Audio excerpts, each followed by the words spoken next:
Assalamualaikum warahmatullahi wabarakatuh dan salam sejahtera kepada seluruh rakyat Malaysia. Hari ini merupakan hari ke-8 PKP ketiga dilaksanakan, iaitu sudah pun melebihi 1 minggu.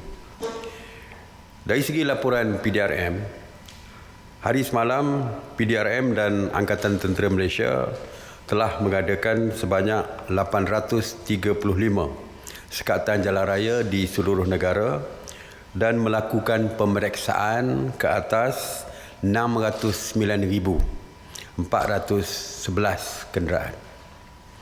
Sebanyak 50,226 pemeriksaan mengejut telah diadakan di seluruh negara dengan sebanyak 6,122 premis telah diperiksa oleh pihak berkuasa.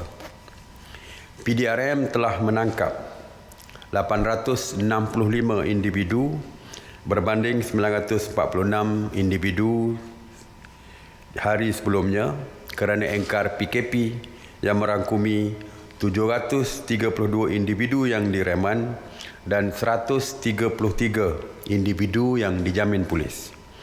Seramai 1,236 individu telah pun dituduh di mahkamah. Jumlah tangkapan kumulatif engkar PKP sehingga semalam adalah seramai 17,735 individu. Seperti yang kita sedia maklum, minggu ini kita akan berpuasa. Saya percaya umat Islam tentu saja akan membuat persiapan, termasuk membeli belah untuk menyambut kedatangan Ramadan ini. Oleh itu saya ingin menasihatkan supaya merancang pembelian supaya tidak terlalu bersesak-sesak sewaktu pembelian. Dan saya harap sewaktu pembelian, sama ada di pasar atau di pasar raya sekalipun, patuhlah kepada arahan yang dikeluarkan, termasuk penjarakan sosial dan sebagainya dilaksanakan.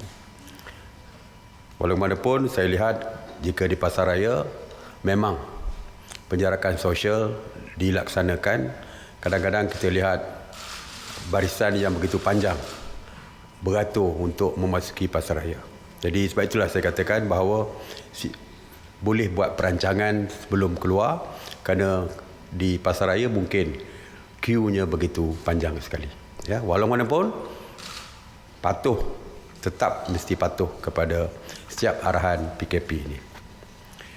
Mengenai berita palsu, sehingga semalam PDRM dan SKMM Suruhanjaya Komunikasi dan Multimedia Malaysia telah membuka 237 kertas siasatan berkaitan dengan berita palsu COVID-19 berbanding dengan 229 kertas siasatan pada hari sebelumnya.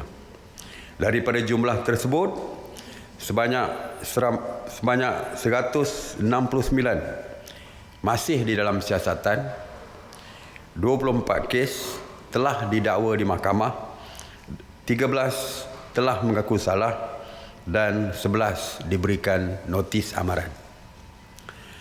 Mengenai op sanitasi awam di bawah kawal selia Kementerian Perumahan dan Kerajaan Tempatan sejak 30 Mac 2020, KPKT telah melaksanakan 3,332 operasi sanitasi di 109 zon, termasuk di 30 zon merah. Semalam, sebanyak 292 operasi sanitasi yang meliputi 81 zon di 14 negeri, termasuk 41 kawasan di Johor dan 33 kawasan di negeri Perak. Operasi sanitasi semalam merangkumi 234 bangunan kerajaan, 110 tempat awam, 174 pusat perniagaan dan 21 pasar raya. Operasi sanitasi awam telah pun selesai dilaksanakan untuk projek-projek PPR, iaitu projek perumahan rakyat di keseluruhan zon merah dan zon kuning di seluruh negara. Mengenai pengurusan pusat kuarantin, setakat semalam sebanyak 196 pusat kuarantin telah dibuka dan beroperasi berbanding dengan 193 pada hari sebelumnya, yang mana 16,154 individu sedang menjalani proses kuarantin wajib. Semalam, seramai 738 rakyat Malaysia telah pulang ke tanah air dan telah dikuarantin secara wajib. Seramai 15,946 rakyat Malaysia yang pulang dari negara telah dikuarantin wajib sejak 3 April 2020 dan sejak 17 April 4,218 individu telah pun selesai menjalani tempoh kuarantin wajib dan dibenarkan untuk pulang ke rumah masing-masing. Mengenai keperluan asas, semalam KPDN HEP ataupun Kementerian Perdagangan Dalam Negeri dan Hal Ehwal Pengguna telah membuat pemantauan harian 25 jenis bakalan di 1,133 pemeriksaan premis perniagaan, termasuk 833 peruncit, 268 pemborong dan 32 pengilang.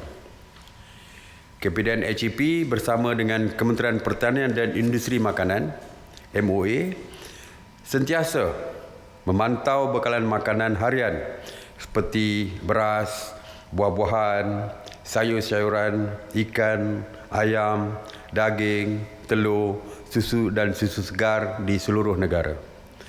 Secara keseluruhannya, bekalan barang keperluan adalah mencukupi dan mampu menampung keperluan dalam negara secara berterusan. Kementerian Pertanian juga memberikan jaminan bahawa barang makanan basah seperti sayur-sayuran juga lebih daripada mencukupi. Oleh itu, orang ramai dan rakyat khususnya dinasihatkan supaya tidak bimbang dengan bekalan makanan dan keperluan harian bagi menyambut bulan Ramadan kerana ianya dijamin mencukupi. Tuan-tuan sekalian,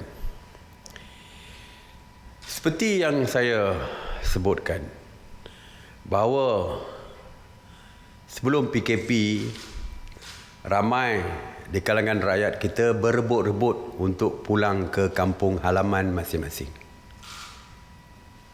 Mereka dah berada di kampung masing-masing lebih dari sebulan. Banyak yang membuat aduan, yang mengadu kepada kita, dah tak ada pakaian dah nak pakai kerana terlalu lama berada di kampung dan sebagainya. Kita faham tentang keresahan mereka dan keinginan mereka untuk pulang ke rumah mereka di tempat kerja. Kita faham ada yang bimbang, rumah mereka mungkin takut dipecah masuk dan sebagainya. Berbagai-bagai kebimbangan lagi. Dan mereka ingin pulang ke kampung. Setengahnya pulang bersendirian dan anak-anak mereka mungkin tinggal di rumah mereka di Kuala Lumpur sebagai contoh. Jadi mereka dipisahkan, tidak dapat bersama-sama dengan keluarga mereka selama sebulan ini. Jadi keinginan mereka untuk pulang, kerajaan tahu begitu tinggi sekali. Lebih-lebih lagi apabila saya mengumumkan kelonggaran akan diberikan kepada pelajar-pelajar IPTA dan IPTS untuk mereka dibenarkan pulang ke kampung halaman masing-masing. Tetapi ada sedikit perbezaan di antara yang pulang ke kampung bersama dengan pelajar-pelajar IPTA dan IPTS. Pelajar-pelajar IPTS kita tahu berapa jumlah mereka. Jadi lebih mudah untuk kita merancang untuk membawa mereka pulang. Dan kita juga tahu status kesihatan mereka kerana mereka berada di dalam kampus masing-masing. Dan mereka sentiasa dipantau di dalam kampus masing-masing. Jadi sedangkan yang berada di kampung, mereka berselerak di merata-rata tempat yang kita tidak tahu jumlah mereka berada di kampung. Jika kita mempunyai perancangan untuk membenarkan mereka pulang, kita mesti tahu berapa jumlah sebenar mereka supaya kita boleh merancang untuk membenarkan mereka pulang. Jika pelajar-pelajar IPTA, mungkin kita boleh membawa mereka pulang dengan bas yang disediakan. Tetapi bagi mereka yang pulang ke kampung, kita tidak menyediakan bas dan sebagainya. Oleh itu, untuk peringkat awal, kita meminta supaya mereka melaporkan kepada polis jika mereka berkeinginan untuk pulang ke tempat kerja ataupun rumah masing-masing. Mereka boleh mula melaporkan kepada polis melalui online, iaitu melalui apps Gerak Malaysia yang mana ini adalah kolaborasi antara PDRM dan KKMM mulai 25 hari bulan April nanti. Jadi mulai 25 bulan April bolehlah mereka melaporkan, memohon kepada pihak polis secara online, maklumkan nama mereka, berapa jumlah keluarga mereka dan sebagainya untuk mereka pulang ke Kuala Lumpur dan daripada mana mereka, daripada kampung mana dan sebagainya, supaya kita boleh dapat lebih detail, supaya kita boleh bandingkan adakah mereka daripada kawasan merah, kawasan hijau dan sebagainya. Jadi kita boleh dapat detail. Bagi mereka yang tidak mempunyai telefon yang membolehkan mereka mendaftar secara online, mereka boleh melapor di balai-balai polis yang berdekatan. Bukan mesti balai polis daerah, tetapi juga balai-balai polis kecil yang berhampiran mereka, untuk memaklumkan dan memberikan detail tentang diri mereka. Walaupun untuk mengelakkan kesesakan di balai-balai polis, mereka perlu membuat temu janji dengan polis, telefon dulu ke balai polis, buat temu janji supaya kita boleh aturkan dari segi pergerakan mereka untuk ke balai polis dan sebagainya. Walaupun perkara ini masih di dalam kajian, ya. Jika pergerakan akan bermula pun, saya percaya mungkin bermula selepas 1 Mei nanti. Sebelum itu, kita masih lagi kita jangka adalah di dalam peringkat kajian kita. Dan tidak ada jaminan lagi, ya, kerana setakat ini kita masih lagi menunggu laporan yang akan bermula pada 25 bulan nanti. Jadi setiap reports, setiap laporan ke balai polis ataupun online pun bermula 25 bulan. Dan waktu masa itulah kita akan melihat seramai mana yang nak pulang dan sebagainya. Barulah kita boleh merancang dan barulah kita boleh mengeluarkan SOP tertentu yang ketat dan sebagainya. Tapi apapun, kita akan kaji dahulu buruk dan baiknya. Lebih-lebih lagi perlu mendapatkan nasihat daripada Kementerian Kesihatan. Ya, jadi setakat hari ini kita kaji dulu. Ada sekadar kita juga mendengar, seperti saya kata, rintihan daripada rakyat kita yang mereka rasa terlalu lama berada di kampung dan ingin pulang ke rumah, tempat tinggal, tempat kerja masing-masing. Jadi itu saja untuk hari ini. Terima kasih sekali lagi. Seperti biasa, pesanan saya, terus tinggal di rumah bagi memastikan keselamatan diri, keluarga dan masyarakat. Stay home, stay safe. Soalan. Selamat tengah hari ya Datuk Seri. Singapura mengumumkan circuit breaker semalam sehingga 1 Jun. So dan juga diumumkan banyak sektor yang akan turut ditutup. So ini turut akan menjejaskan rakyat Malaysia yang bekerja di sana. Jadi apakah nasib rakyat kita di sana dan adakah kerajaan melihat kepulangan secara besar-besaran sekata ini? Terima kasih. Ya. Setakat hari ini seperti saya katakan belum ada kepulangan secara besar-besaran kerana kilang masih beroperasi. Malah kilang-kilang yang telah pun ditutup yang mana rakyat kita masih bekerja juga masih diberikan peluang, masih lagi Kerajaan Singapura memberikan mereka peluang untuk terus tinggal di sana. Tetapi untuk kepulangan beramai-ramai itu kita masih belum mendapatkan detail daripada Kerajaan Singapura. Dan kita telah pun mengarahkan, meminta supaya Menteri Sumber Manusia kita, seperti yang saya sebutkan, berunding dengan Menteri Rakan Sejawat beliau, iaitu Menteri Sumber Manusia Singapura, supaya dapat mereka berbincang. Adakah yang telah pun diberi cuti tanpa gaji tersebut akan pulang atau tidak. Dan kita telah pun berjanji bahawa kalau pulang pun adalah secara berperingkat dan tidak di dalam kumpulan yang besar di dalam satu masa.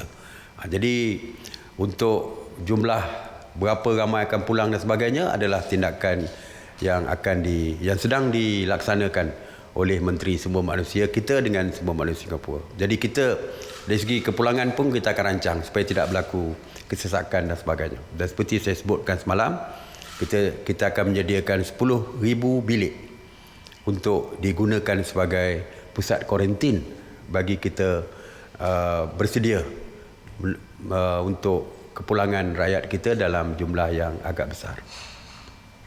Okey, satu lagi. Assalamualaikum Datuk Seri. Nama saya Timur Mahir dari Bernama. Soalan saya tentang terdapat dakwaan bahawa penghuni Taman Seri Murni di Selayang tidak mendapat bantal makanan. Jadi boleh Datuk Seri ulas mengenai dakwaan ini dan sekiranya benar apa tindakan kerajaan dari aspek kebajikan untuk mereka? Kita sedang dalam tindakan, ya, kita untuk di Selayang tu kita dimaklumkan banyak syarikat-syarikat korporat dan NGO yang menyumbang. Jadi kita akan selaraskan sumbangan mereka tu untuk kita sampaikan kepada penduduk-penduduk yang dikatakan tiada makanan tersebut. Saya difahamkan perkara tersebut sedang pun diambil tindakan. Okey, kalau tidak ada, saya nak maklumkan bahawa kepada semua rakyat kita yang sedang menonton, selepas ini Yang Berhormat Menteri Kanan JKR akan membuat pengumuman sesuatu. Saya harap teruskan menonton TV supaya dapat mendengar apa dia pengumuman yang akan dibuat oleh Menteri Kanan JKR selepas ini. Terima kasih. Assalamualaikum warahmatullahi wabarakatuh.